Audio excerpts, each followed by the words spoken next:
कुन्तीप्रियपुत्राय पूर्वा सन्ध्या प्रवर्तते। उत्तिष्ठ गजराज्यास्य कर्तव्यं लोकपालनम्। उत्तिष्ठोत्तिष्ठ विघ्नेश उत्तिष्ठ गणनायक। उत्तिष्ठ गिरिजापुत्रा जगतां मङ्गलं कुरु। श्रीकाणिपाकवरसिद्धिविनायकत्वं प्रीत्याद्य जागृहि कुरु प्रियमङ्गलानि। त्रैलोक्यरक्षणकराणि महोज्ज्वलानि। श्रीमद्विनायक विभो तव सुप्रभातम्। श्रीमद्विहारपुरवास शिवात्मजात कूपोद्भवाद्भुतविलास स्वयंभुमूर्ते। श्रीदेव शङ्खलिखिताश्रितपादपद्म। श्रीमद्विनायक विभो तव सुप्रभातम्। श्रीनारिकेळवनशोभितपुष्टिगात्र क्षीराभिषिक्त शुभविग्रह तत्त्वमूर्ते। दिव्याङ्गमूषिकसुवाहनमोदरूप श्रीमद्विनायक विभो तव सुप्रभातम्। श्रीकाणिपाकवरभूतलवासतुष्ट हे आदिपूज्य अरुणारुणभानुतेज। प्राचीदिशाम्बरमिदं रविकान्तिनिष्ठं श्रीमद्विनायक विभो तव सुप्रभातम्। श्रीबाहुदा शुभतरङ्गसुबाहुदत्त सुस्निग्धशीतलकणानपि सङ्गृहीत्य प्रभातवायुरिहयास्यति सेवनाय श्रीमद्विनायक विभो तव सुप्रभातम्। गौरीकराम्बुजसुलालितदिव्यवक्त्र श्रीकण्ठमानसमुदाकरमोदरूप कैलासशैलशिखरस्थितबालभानो श्रीमद्गणेश्वर विभो तव सुप्रभातम्। दूर्वाङ्कुराणि जलजानि सुपुष्पकाणि बिल्वानि पूजनविधौ च सुसज्जितानि।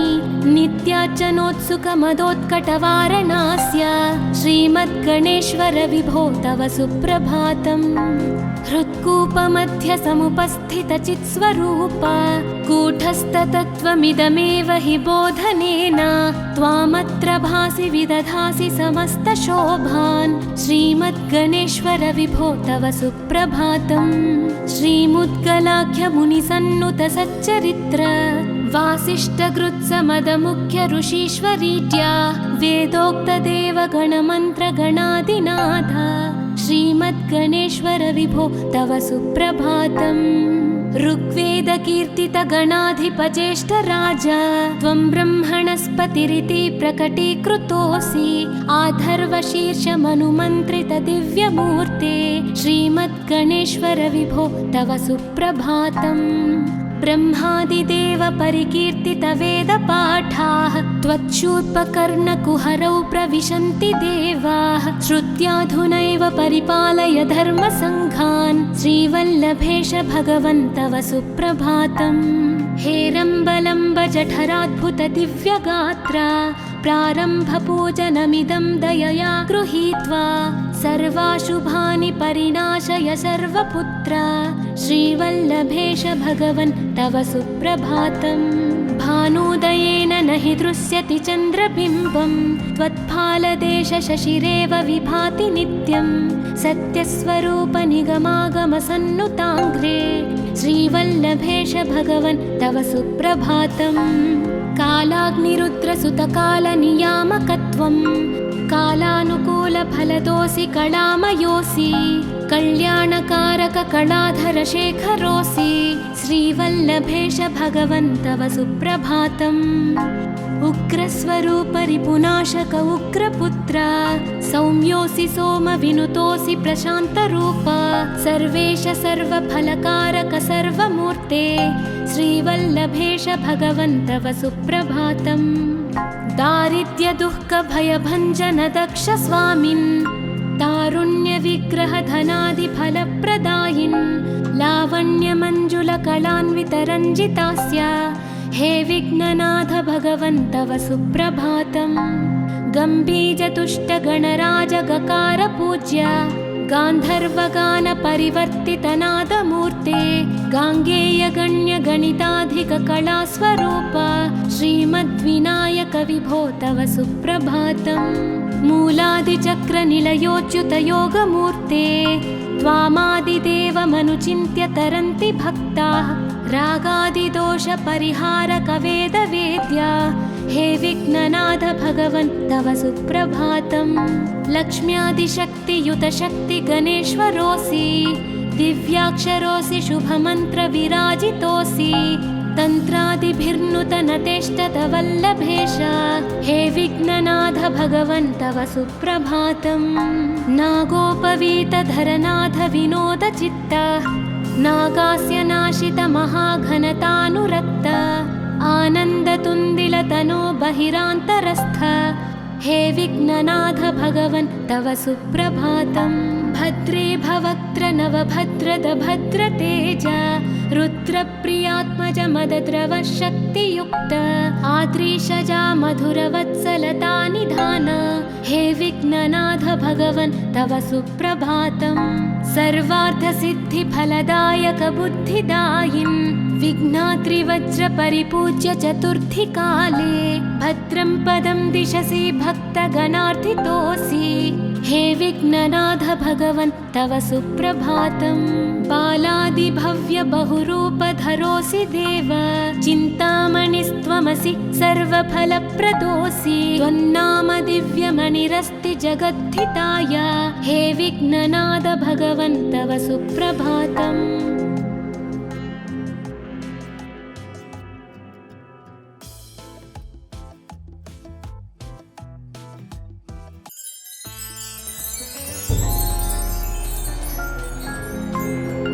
पार्वती प्रियपुत्राय पूर्वा सन्ध्या प्रवर्तते, उत्तिष्ठ गजराज्यास्य कर्तव्यं लोकपालनम्। उत्तिष्ठोत्तिष्ठ विघ्नेश उत्तिष्ठ गणनायक, उत्तिष्ठ गिरिजापुत्रा जगतां मङ्गलं कुरु। श्रीकाणिपाकवरसिद्धिविनायकत्वं प्रीत्याद्य जागृहि कुरु प्रियमङ्गलानि, त्रैलोक्यरक्षणकराणि महोज्ज्वलानि श्रीमद्विनायक विभो तव सुप्रभातम्। श्रीमद्विहारपुरवास शिवात्मजाता, कूपोद्भवाद्भुतविलास स्वयंभुमूर्ते, श्रीदेव शङ्खलिखिताश्रितपादपद्मा श्रीमद्विनायक विभो तव सुप्रभातम्। श्रीनारिकेळवनशोभितपुष्टिगात्र, क्षीराभिषिक्त शुभविग्रह तत्त्वमूर्ते, दिव्याङ्गमूषिकसुवाहनमोदरूपा श्रीमद्विनायक विभो तव सुप्रभातम्। श्रीकाणिपाकवरभूतलवासतुष्ट हे आदिपूज्य अरुणारुणभानुतेज, प्राचीदिशाम्बरमिदं रविकान्तिनिष्ठं श्रीमद्विनायक विभो तव सुप्रभातम्। श्रीबाहुदा शुभतरङ्गसुबाहुदत्त, सुस्निग्धशीतलकणानपि सङ्गृहीत्य, प्राभातवायुरिह यास्यति सेवनाय श्रीमद्विनायक विभो तव सुप्रभातम्। गौरीकराम्बुजसुलालित दिव्यवक्त्र, श्रीकण्ठमानसमुदाकरमोदरूप, कैलासशैलशिखरस्थित बालभानो श्रीमद्गणेश्वर विभो तव सुप्रभातम्। दूर्वाङ्कुराणि जलजानि सुपुष्पकाणि, बिल्वानि पूजनविधौ च सुसज्जितानि, नित्यार्चनोत्सुकमदोत्कटवारणास्य श्रीमद्गणेश्वर विभो तव सुप्रभातम्। हृत्कूपमध्य समुपस्थितचित्स्वरूप, कूटस्थतत्त्वमिदमेव हि बोधनेन, त्वामत्र भासि विदधासि समस्तशोभान् श्रीमद्गणेश्वर विभो तव सुप्रभातम्। श्रीमुद्गलाख्यमुनिसन्नुत सच्चरित्र, वासिष्ठकृत्समदमुख्य ऋषीश्वरीट्या, वेदोक्तदेवगणमन्त्रगणादिनाथ श्रीमद्गणेश्वर विभो तव सुप्रभातम्। ऋग्वेदकीर्तितगणाधिपज्येष्ठराज, त्वं ब्रह्मणस्पतिरिति प्रकटीकृतोऽसि, आधर्वशीर्षमनुमन्त्रित दिव्यमूर्ते श्रीमद्गणेश्वर विभो तव सुप्रभातम्। ब्रह्मादिदेव परिकीर्तितवेदपाठाः त्वच्छूर्पकर्णकुहरौ प्रविशन्ति देवाः श्रुत्याधुनैव परिपालय धर्मसङ्घान् श्रीवल्लभेश भगवन् तव सुप्रभातम्। हेरम्बलम्ब जठराद्भुत दिव्यगात्रा प्रारम्भपूजनमिदं दयया गृहीत्वा सर्वाशुभानि परिणाशय सर्वपुत्रा श्रीवल्लभेश भगवन् तव सुप्रभातम्। भानुदयेन न हि दृश्यति चन्द्रबिम्बं त्वत्फालदेश शशिरेव विभाति नित्यं सत्यस्वरूप निगमागमसन्नुताङ्घ्रे श्रीवल्लभेश भगवन् तव सुप्रभातम्। कालाग्निरुद्रसुतकालनियामकत्वं कालानुकूलफलदोऽसि कलामयोऽसि कल्याणकारक कलाधरशेखरोऽसि श्रीवल्लभेश भगवन् तव सुप्रभातम्। उग्रस्वरूप रिपुनाशक उग्रपुत्र सौम्योऽसि सोमविनुतोऽसि प्रशान्तरूप सर्वेश सर्वफलकारक सर्वमूर्ते श्रीवल्लभेश भगवन् तव सुप्रभातम्। दारिद्र्यदुःखभयभञ्जन दक्ष स्वामिन् तारुण्यविग्रहधनादिफलप्रदायिन् लावण्यमञ्जुलकलान्वितरञ्जितास्य हे विघ्ननाथ भगवन् तव सुप्रभातम्। गम्भीजतुष्टगणराजगकार पूज्य गान्धर्वगानपरिवर्तितनादमूर्ते गाङ्गेयगण्यगणिताधिककलास्वरूप श्रीमद्विनायक विभो तव सुप्रभातम्। मूलादिचक्रनिलयोच्युतयोगमूर्ते त्वामादिदेवमनुचिन्त्य तरन्ति भक्ताः रागादिदोषपरिहारक वेदवेद्या हे विघ्ननाथ भगवन् तव सुप्रभातम्। लक्ष्म्यादिशक्तियुतशक्ति गणेश्वरोऽसि दिव्याक्षरोऽसि शुभमन्त्रविराजितोऽसि तन्त्रादिभिर्नुतनतेष्टतवल्लभेश हे विघ्ननाथ भगवन् तव सुप्रभातम्। नागोपवीतधरनाथ विनोदचित्त नागास्य नाशित महाघनतानुरक्त आनन्दतुन्दिलतनो बहिरान्तरस्थ हे विघ्ननाथ भगवन् तव सुप्रभातम्। भद्रे भवक्त्र नवभद्रद भद्रतेज रुद्रप्रियात्मज मदद्रव शक्तियुक्त आद्रीशजा मधुरवत्सलता निधान हे विघ्ननाथ भगवन् तव सुप्रभातम्। सर्वार्थसिद्धिफलदायक बुद्धिदायिन् विघ्नात्रिवज्रपरिपूज्य चतुर्थी काले भद्रं पदं दिशसि भक्तगणार्थितोऽसि हे विघ्ननाथ भगवन् तव सुप्रभातम्।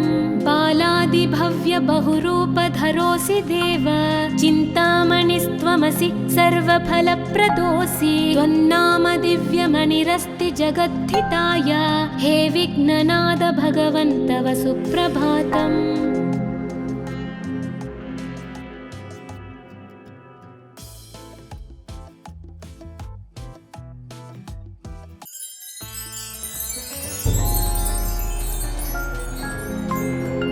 पार्वती प्रियपुत्राय पूर्वा सन्ध्या प्रवर्तते उत्तिष्ठ गजराज्यस्य कर्तव्यं लोकपालनम्।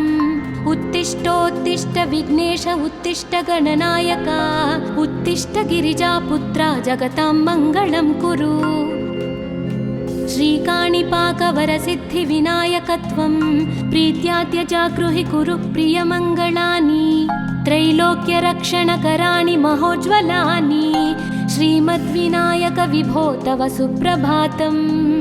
श्रीमद्विहारपुरवास शिवात्मजात कूपोद्भवाद्भुतविलास स्वयंभुमूर्ते श्रीदेव शङ्खलिखिताश्रितपादपद्म श्रीमद्विनायक विभो तव सुप्रभातम्। श्रीनारिकेळवनशोभितपुष्टिगात्र क्षीराभिषिक्तशुभविग्रह तत्त्वमूर्ते दिव्याङ्गमूषिकसुवाहनमोदरूप श्रीमद्विनायक विभो तव सुप्रभातम्।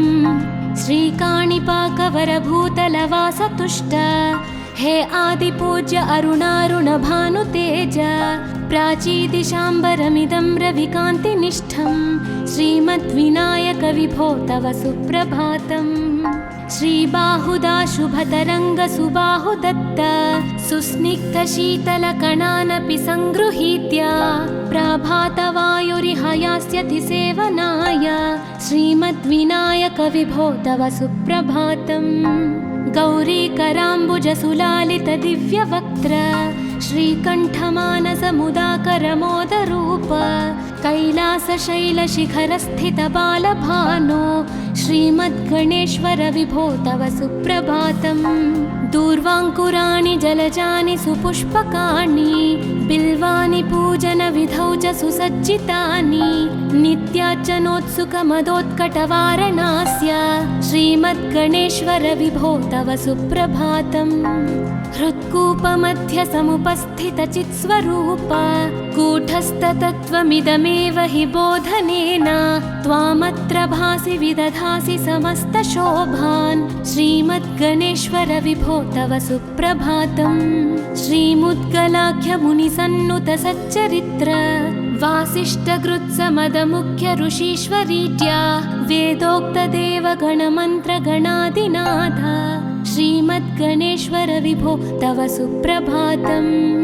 ऋग्वेदकीर्तितगणाधिपज्येष्ठराज त्वं ब्रह्मणस्पतिरिति प्रकटीकृतोऽसि आधर्वशीर्षमनुमन्त्रित दिव्यमूर्ते श्रीमद्गणेश्वर विभो तव सुप्रभातम्। ब्रह्मादिदेव परिकीर्तित वेदपाठाः त्वच्छूर्पकर्णकुहरौ प्रविशन्ति देवाः श्रुत्याधुनैव परिपालय धर्मसङ्घान् श्रीवल्लभेश भगवन् तव सुप्रभातम्। हेरम्बलम्ब जठराद्भुत दिव्यगात्रा प्रारम्भपूजनमिदं दयया गृहीत्वा सर्वाशुभानि परिनाशय सर्वपुत्र श्रीवल्लभेश भगवन् तव सुप्रभातम्। भानुदयेन न हि दृश्यति चन्द्रबिम्बं त्वत्फालदेश शशिरेव विभाति नित्यं सत्यस्वरूप निगमागमसन्नुताङ्घ्रे श्रीवल्लभेश भगवन् तव सुप्रभातम्। कालाग्निरुद्रसुतकालनियामकत्वं कालानुकूलफलदोऽसि कलामयोऽसि कल्याणकारक कलाधर शेखरोऽसि श्रीवल्लभेश भगवन् तव सुप्रभातम्। उग्रस्वरूप रिपुनाशक उग्रपुत्र सौम्योऽसि सोमविनुतोऽसि प्रशान्तरूप सर्वेश सर्वफलकारक सर्वमूर्ते श्रीवल्लभेश भगवन् तव सुप्रभातम्। दारिद्र्य दुःख भयभञ्जन दक्ष स्वामिन् तारुण्य विग्रह धनादि फलप्रदायिन् लावण्य मंजुल कलान्वित रञ्जितास्य हे विघ्ननाथ भगवन् तव सुप्रभातम्। गम्भीर तुष्ट गणराज गकार पूज्य गान्धर्वगान परिवर्तित नादमूर्ते गाङ्गेय गण्य गणिताधिक कलास्वरूप श्रीमद्विनायक विभो तव सुप्रभातम्। मूलादिचक्र निलयोच्युत योगमूर्ते त्वामादिदेवमनुचिन्त्य तरन्ति भक्ताः रागादिदोष परिहारक वेदवेद्या हे विघ्ननाथ भगवन् तव सुप्रभातम्। लक्ष्म्यादिशक्तियुत शक्ति गणेश्वरोऽसि दिव्याक्षरोऽसि शुभमन्त्र विराजितोऽसि तन्त्रादिभिर्नुत नतेष्टत वल्लभेश हे विघ्ननाथ भगवन् तव सुप्रभातम्। नागोपवीत धरनाथ विनोद चित्त नागास्य नाशित महाघनतानुरक्त आनन्दतुन्दिल तनो बहिरान्तरस्थ हे विघ्ननाथ भगवन् तव सुप्रभातम्। भद्रे भवक्त्र नवभद्रद भद्रतेज रुद्रप्रियात्मज मदद्रव शक्तियुक्त आद्रीशजा मधुरवत्सलता निधान हे विघ्ननाथ भगवन् तव सुप्रभातम्। सर्वार्थसिद्धिफलदायक बुद्धिदायिन् विघ्नात्रिवज्र परिपूज्य चतुर्थी काले भद्रं पदं दिशसि भक्तगणार्थितोऽसि हे विघ्ननाथ भगवन् तव सुप्रभातम्। बालादिभव्य बहुरूपधरोऽसि देव, चिन्तामणिस्त्वमसि सर्वफलप्रदोऽसि। त्वन्नाम दिव्यमणिरस्ति जगद्धिताय, हे विघ्ननाथ भगवन् तव सुप्रभातम्।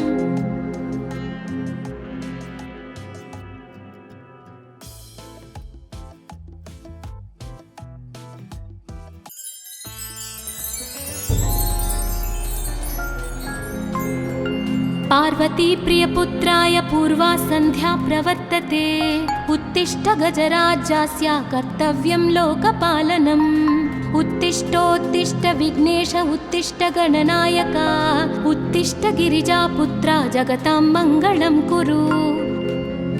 श्रीकाणिपाकवरसिद्धिविनायकत्वं प्रीत्याद्य जागृहि कुरु प्रियमङ्गलानि। त्रैलोक्यरक्षणकराणि महोज्ज्वलानि, श्रीमद्विनायक विभो तव सुप्रभातम्। श्रीमद्विहारपुरवास शिवात्मजात, कूपोद्भवाद्भुतविलास स्वयंभूमूर्ते। श्रीदेव शङ्खलिखिताश्रितपादपद्मा, श्रीमद्विनायक विभो तव सुप्रभातम्। श्रीनारिकेळवनशोभितपुष्टिगात्र, क्षीराभिषिक्त शुभविग्रह तत्त्वमूर्ते। दिव्याङ्गमूषिकसुवाहनमोदरूप, श्रीमद्विनायक विभो तव सुप्रभातम्। श्रीकाणिपाकवरभूतलवासतुष्ट, हे आदिपूज्य अरुणारुणभानुतेज। प्राचीदिशाम्बरमिदं रविकान्तिनिष्ठं, श्रीमद्विनायक विभो तव सुप्रभातम्। श्रीबाहुदा शुभतरङ्गसुबाहुदत्त, सुस्निग्धशीतलकणानपि सङ्गृहीत्य। प्रभातवायुरिहयास्यति सेवनाय, श्रीमद्विनायक विभो तव सुप्रभातम्। गौरीकराम्बुजसुलालितदिव्यवक्त्र, श्रीकण्ठमानसमुदाकरमोदरूप। कैलासशैलशिखरस्थितबालभानो, श्रीमद्गणेश्वर विभो तव सुप्रभातम्। दूर्वाङ्कुराणि जलजानि सुपुष्पकाणि, बिल्वानि पूजनविधौ च सुसज्जितानि। नित्यार्चनोत्सुकमदोत्कटवारणास्य, श्रीमद्गणेश्वर विभो तव सुप्रभातम्। हृत्कूपमध्यसमुपस्थितचित्स्वरूप, कूटस्थतत्त्वमिदमेव हि बोधनेन।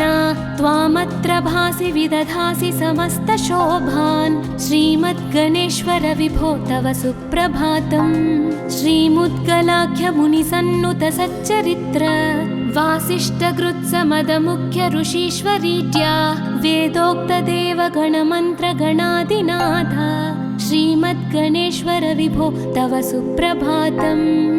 ऋग्वेदकीर्तितगणाधिपज्येष्ठराज, त्वं ब्रह्मणस्पतिरिति प्रकटीकृतोऽसि। आधर्वशीर्षमनुमन्त्रितदिव्यमूर्ते, श्रीमद्गणेश्वर विभो तव सुप्रभातम्। ब्रह्मादिदेव परिकीर्तितवेदपाठाः, त्वच्छूर्पकर्णकुहरौ प्रविशन्ति देवाः। श्रुत्याधुनैव परिपालय धर्मसङ्घान्, श्रीवल्लभेश भगवन् तव सुप्रभातम्। हेरम्बलम्ब जठराद्भुत दिव्यगात्र, प्रारम्भपूजनमिदं दयया गृहीत्वा। सर्वाशुभानि परिणाशय सर्वपुत्र, श्रीवल्लभेश भगवन् तव सुप्रभातम्। भानुदयेन न हि दृश्यति चन्द्रबिम्बं, त्वत्फालदेश शशिरेव विभाति नित्यं। सत्यस्वरूप निगमागमसन्नुताङ्घ्रे,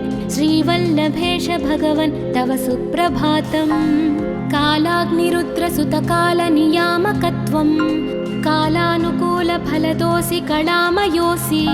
कल्याणकारक कलाधर शेखरोऽसि, श्रीवल्लभेश भगवन् तव सुप्रभातम्। उग्रस्वरूप रिपुनाशक उग्रपुत्र, सौम्योऽसि सोमविनुतोऽसि प्रशान्तरूप। सर्वेश सर्वफलकारक सर्वमूर्ते, श्रीवल्लभेश भगवन् तव सुप्रभातम्। दारिद्र्यदुःखभयभञ्जन दक्ष स्वामिन्, तारुण्य विग्रहधनादिफलप्रदायिन् लावण्यमञ्जुलकलान्वितरञ्जितास्य हे विघ्ननाथ भगवन् तव सुप्रभातम्। गम्भीजतुष्टगणराजगकार गान्धर्वगानपरिवर्तितनादमूर्ते गाङ्गेयगण्यगणिताधिककलास्वरूप श्रीमद्विनायक विभो तव सुप्रभातम्। मूलादिचक्रनिलयोच्युतयोगमूर्ते त्वामादिदेवमनुचिन्त्य तरन्ति भक्ताः रागादिदोषपरिहारकवेदवेद्या हे विघ्ननाथ भगवन् तव सुप्रभातम्। लक्ष्म्यादिशक्तियुतशक्तिगणेश्वरोऽसि दिव्याक्षरोऽसि शुभमन्त्रविराजितोऽसि तन्त्रादिभिर्नुतनतेष्टतवल्लभेश हे विघ्ननाथ भगवन् तव सुप्रभातम्। नागोपवीतधरनाथ विनोदचित्त नागास्य नाशित महाघनतानुरक्त आनन्दतुन्दिलतनो बहिरान्तरस्थ हे विघ्ननाथ भगवन् तव सुप्रभातम्।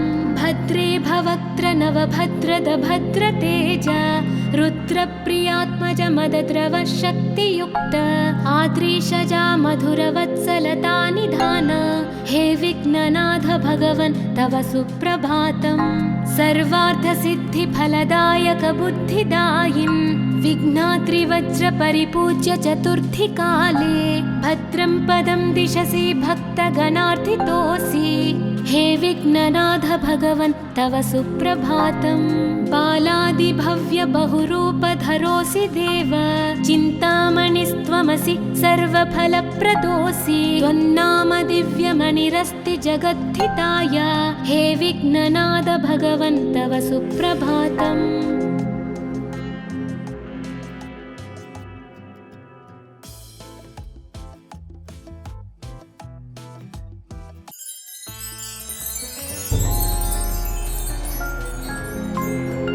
पार्वती प्रियपुत्राय पूर्वा सन्ध्या प्रवर्तते उत्तिष्ठ गजराज्यास्य कर्तव्यं लोकपालनम्। उत्तिष्ठोत्तिष्ठ विघ्नेश उत्तिष्ठ गणनायक उत्तिष्ठ गिरिजापुत्रा जगतां मङ्गलं कुरु। श्रीकाणिपाकवरसिद्धिविनायकत्वं प्रीत्यात्यजागृहि कुरु प्रियमङ्गलानि त्रैलोक्यरक्षणकराणि महोज्ज्वलानि श्रीमद्विनायक विभो तव सुप्रभातम्। श्रीमद्विहारपुरवास शिवात्मजात कूपोद्भवाद्भुतविलास स्वयंभुमूर्ते श्रीदेव शङ्खलिखिताश्रितपादपद्म श्रीमद्विनायक विभो तव सुप्रभातम्। श्रीनारिकेळवनशोभितपुष्टिगात्र क्षीराभिषिक्तशुभविग्रहतत्त्वमूर्ते दिव्याङ्गमूषिकसुवाहनमोदरूप श्रीमद्विनायक विभो तव सुप्रभातम्। श्रीकाणिपाकवरभूतलवासतुष्ट हे आदिपूज्य अरुणारुणभानुतेज प्राचीदिशाम्बरमिदं रविकान्तिनिष्ठं श्रीमद्विनायक विभो तव सुप्रभातम्। श्रीबाहुदा शुभतरङ्गसुबाहुदत्त सुस्निग्धशीतलकणानपि सङ्गृहीत्य प्राभातवायुरिह यास्यति सेवनाय श्रीमद्विनायक विभो तव सुप्रभातम्। गौरीकराम्बुजसुलालितदिव्यवक्त्र श्रीकण्ठमानसमुदाकरमोदरूप कैलासशैलशिखरस्थितबालभानो श्रीमद्गणेश्वर विभो तव सुप्रभातम्। दूर्वाङ्कुराणि जलजानि सुपुष्पकाणि बिल्वानि पूजनविधौ च सुसज्जितानि नित्यार्चनोत्सुकमदोत्कटवारणास्य श्रीमद्गणेश्वर विभो तव सुप्रभातम्। हृत्कूपमध्यसमुपस्थितचित्स्वरूप कूटस्थतत्त्वमिदमेव हि बोधनेन त्वामत्र भासि विदधासि समस्तशोभान् श्रीमद्गणेश्वर विभो तव सुप्रभातम्। श्रीमुद्गलाख्यमुनिसन्नुतसच्चरित्र वासिष्ठगृत्समदमुख्य ऋषीश्वरीड्या वेदोक्तदेवगणमन्त्रगणादिनाथ श्रीमद्गणेश्वर विभो तव सुप्रभातम् ऋग्वेदकीर्तितगणाधिपज्येष्ठराज त्वं ब्रह्मणस्पतिरिति प्रकटीकृतोऽसि आधर्वशीर्षमनुमन्त्रितदिव्यमूर्ते श्रीमद्गणेश्वर विभो तव सुप्रभातम् ब्रह्मादिदेव परिकीर्तितवेदपाठाः त्वच्छूर्पकर्णकुहरौ प्रविशन्ति देवाः श्रुत्याधुनैव परिपालय धर्मसङ्घान् श्रीवल्लभेश भगवन् तव सुप्रभातम् हेरम्बलम्ब जठराद्भुतदिव्यगात्रा प्रारम्भपूजनमिदं दयया गृहीत्वा सर्वाशुभानि परिनाशय सर्वपुत्र श्रीवल्लभेश भगवन् तव सुप्रभातम् भानुदयेन न हि दृश्यति चन्द्रबिम्बं त्वत्फालदेशशशिरेव विभाति नित्यं सत्यस्वरूपनिगमागमसन्नुताङ्घ्रे श्रीवल्लभेश भगवन् तव सुप्रभातम् कालाग्निरुद्रसुतकालनियामकत्वं कालानुकूलफलदोऽसि कलामयोऽसि कल्याणकारककलाधरशेखरोऽसि श्रीवल्लभेश भगवन् तव सुप्रभातम् उग्रस्वरूपरिपुनाशक उग्रपुत्र सौम्योऽसि सोमविनुतोऽसि प्रशान्तरूप सर्वेश सर्वफलकारक सर्वमूर्ते श्रीवल्लभेश भगवन् तव सुप्रभातम् दारिद्र्यदुःखभयभञ्जन दक्ष स्वामिन् तारुण्यविग्रहधनादिफलप्रदायिन् लावण्यमञ्जुलकलान्वितरञ्जितास्य हे विघ्ननाथ भगवन् तव सुप्रभातम् गम्भीजतुष्टगणराजगकार पूज्य गान्धर्वगानपरिवर्तितनादमूर्ते गाङ्गेयगण्यगणिताधिककलास्वरूप श्रीमद्विनायक विभो तव सुप्रभातम् मूलादिचक्रनिलयोच्युतयोगमूर्ते त्वामादिदेवमनुचिन्त्य तरन्ति भक्ताः रागादिदोषपरिहारकवेदवेद्या हे विघ्ननाथ भगवन् तव सुप्रभातम् लक्ष्म्यादिशक्तियुतशक्तिगणेश्वरोऽसि दिव्याक्षरोऽसि शुभमन्त्रविराजितोऽसि तन्त्रादिभिर्नुतनतेष्टतवल्लभेश हे विघ्ननाथ भगवन् तव सुप्रभातम् नागोपवीतधरनाथ विनोदचित्त